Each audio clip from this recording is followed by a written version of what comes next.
Okay, so you know that feeling like you're just scrolling through your feeds, maybe flipping channels, and boom, there he is. Leonardo DiCaprio. Exactly. He seems to be absolutely everywhere. Like in that great new movie you just saw, uh, dominating Oscar predictions, popping up weird places online. Hmm. So what's the deal? Why is he in, well, everything that seems to matter in Hollywood, but it always feels like it's on his own very specific terms? It's a really interesting question, isn't it? Yeah. And the sources we dug into for this deep dive, they hint at something kind of fascinating. Oh, yeah. What if Leo hasn't just, mastered the Hollywood game, but actually kind of hacked it, and maybe even hacked how we see aging itself? Hacked aging. Wow, okay. Yeah. So our mission today, think of it like a cultural detective job. We're going to sift through the evidence piece by piece, just like in the material we read, to figure out how he's pulled off this incredible reign. Right. And this deep dive, it's basically your shortcut to getting a handle on DiCaprio's huge influence. So you can feel, properly informed about this guy you definitely see all the time. Hmm. And just to be clear, this isn't us ranting or anything. It's more like a dry, maybe slightly exhausted observation based on all the stuff we've looked at for you. We're just trying to give you those aha moments without drowning you in facts. Exactly. So let's start maybe where it really clicked for a lot of people. Okay, where's that? Well, for so many, that unmistakable Leo presence really got cemented with Jack Dawson. Titanic. Titanic, of course. The charming artist teaches the rich girl how to spit, then, well, freezes, tragically. Classic. He just nailed that king of the world energy, didn't he? It works. It's a whole vibe. Yeah. But the source we read points out it wasn't just a huge movie. It was kind of the beginning of a pattern. A pattern that really, really got locked in with his work with Martin Scorsese. Yeah. I mean, that relationship became more than just director-actor. It was like a full-on creative partnership. Totally. And the list of films they did together is just incredible. You got The Departed, Gangs of New York, Shutter Island, The Aviator, The Wolf of Wall Street, and now Killers of the Flower Moon. It's quite a run. It really is. And in those roles, he's consistently raw, intense, magnetic. He dives into these really complex, often deeply flawed men, and somehow makes them feel utterly real. Yeah, you really believe him. You do. Like Yeah. watching him spiral into madness as Howard Hughes, or just descend into pure greed as Jordan Belfort. Right. You're watching thinking, okay, this guy is seriously earning that Oscar nod or the win. Right. It builds this powerful image, this impression that he's just a master of the universe, Yeah. cinematically speaking. And that's a huge piece of why he feels so omnipresent. That Scorsese connection is undeniable, for sure. But the material we looked at also stresses that his impact goes way beyond just Marty, right? Right. What other roles kind of cemented this feeling? Oh, absolutely. Well, take The Revenant, that huge, sprawling movie where he's Hugh Glass, the frontiersman, gets mauled by a bear. Oh, God, the bear scene. Right. And then just crawls through the freezing wilderness for like 2 hours. Yeah. He's just Yeah. unbelievably tough, stoic but soulful, commanding, but also understated. He looks like he could just, end you with a stare. He really does. And the source made a funny point, like, after seeing him as the ultimate corrupt stockbroker, maybe your brain just needed a break, needed to see him suffer in the wild. Probably true. Then you flip to something like Once Upon a Time in Hollywood. He's Rick Dalton, this washed-up TV actor. And he's funny and kind of unhinged. Looks like he's having an absolute blast. Such a different vibe. Totally. But it's still another big notch on the Leo belt, isn't it? Another major project where he's right there, front and center, just inescapable. Exactly. And it keeps going. He's in Inception, messing with dreams. He's downright sinister in Django Unchained. And then, yeah, all those environmental documentaries he seems to narrate or star in. Mm-hmm. Our source really had fun with how pervasive it feels. Like, you half expect to turn on a cooking show and see him perfectly julienning carrots. Huh. Or maybe in the Barbie movie as Ken Who Knows About Environmentalism. Yes. Or popping up in Succession as some billionaire who's way too cool for a suit. Yeah. It really gets across this feeling of complete saturation. It absolutely does. Which leads us to the big question, right? After seeing just the sheer volume of his work, his talent for these huge, memorable roles, how? How does he manage to be in basically everything that matters? Yeah.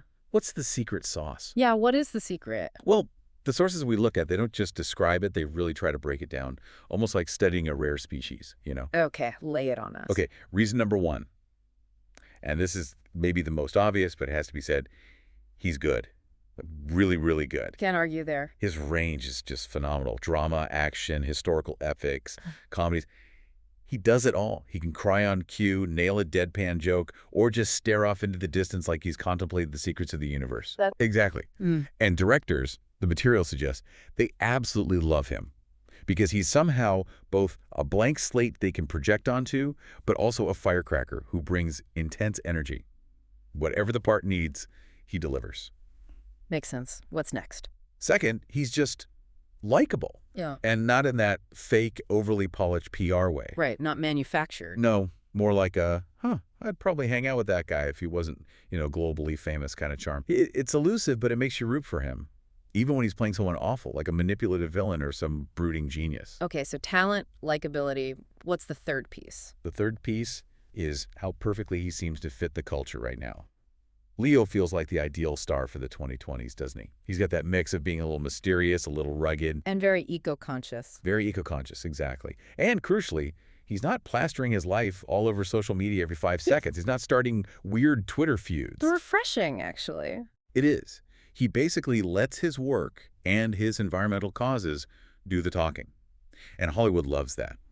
Audiences seem to love that too. So it's this combo talent, charm, and being a great cultural fit. The sources imply this isn't just luck. It's the core of his Hollywood hack. So it's this blend of genuine skill and this almost strategic persona that keeps him constantly relevant.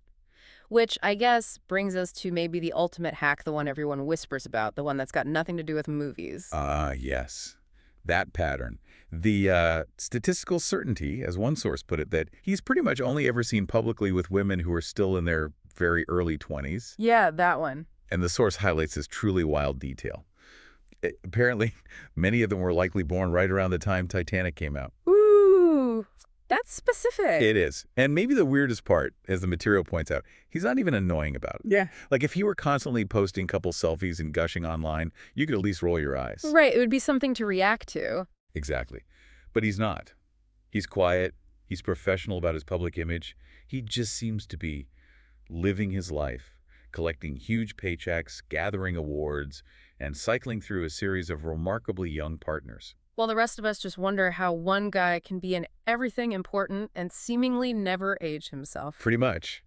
It makes him, as the source kind of joked, a Swiss Army knife of leading men, but also a master of consistency in his personal life. It's all part of the package, it seems. It's fascinating how the tone in the sources shifts, though, from admiration for his acting to this almost palpable feeling of exhaustion. Yeah, it's not like, oh, I'm sick of him. It's more like, wow, I'm just tired of keeping up, tired of seeing his face pop up again and thinking, oh, right, him. And her, who looks like she maybe just finished high school. Is that tiredness maybe part of the genius, though? A side effect of his sheer, unrelenting consistency. Huh.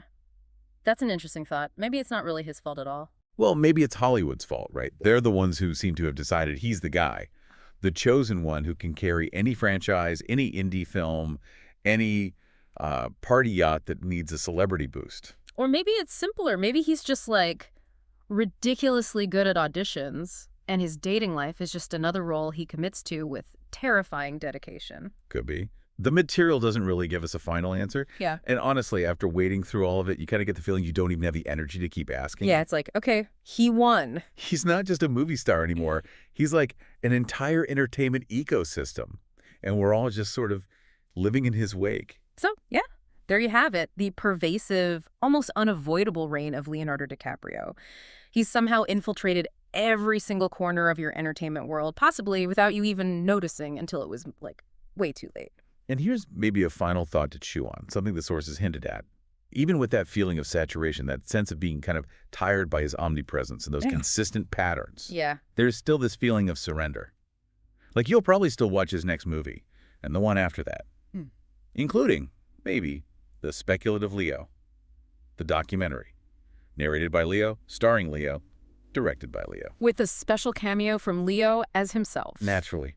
So what does this incredibly powerful, almost effortless dominance tell us about celebrity today, about Hollywood, maybe even about our own habits as viewers? That's the big question, isn't it? He's probably got the next decade booked solid already. And honestly, good for him. I think I'm too tired to fight it anymore.